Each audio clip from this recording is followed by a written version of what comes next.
জীবনের হিসাব সুকুমার রায়। বিদ্যে বোঝায় বাবু মশাই, চুরি শখের বটে। মাঝিরে কেন বলতে পারিস, সূর্য কেন ওঠে?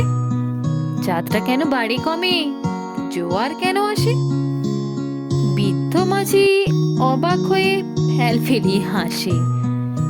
বাবু বলেন, সারা যেন মরলি তুই খাটি, কেন বিনা তোর জীবনটা যে চারি আনাই মাটি। খানিক বাদে কহেন বাবু, বল তো দেখি ভেবে, নদীর ধারা কেমনে আসে পাহাড় হতে নেবে? বলতো কেন লবণ পোড়া সাগর ভরা পানি?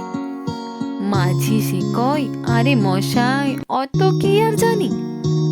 বাবু বলেন, এ বয়সে জানি শোনো তা কি, জীবনটা তো নেহাত খেলো অষ্ট আনাই ফাঁকি। আবার ভেবে কহেন বাবু, বলতো রে বুড়ো,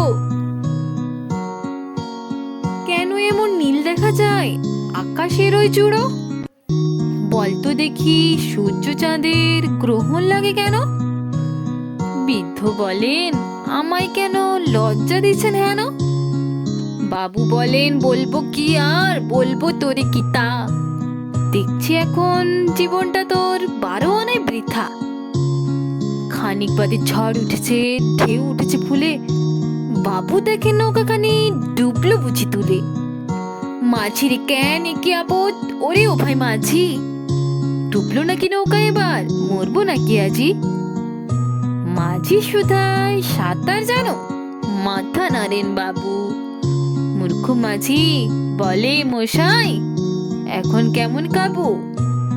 বাঁচলে শেষে আমার কথা হিসেব করো পিছে, তোমার দেখি জীবনখানা 16 আনাই মিছে।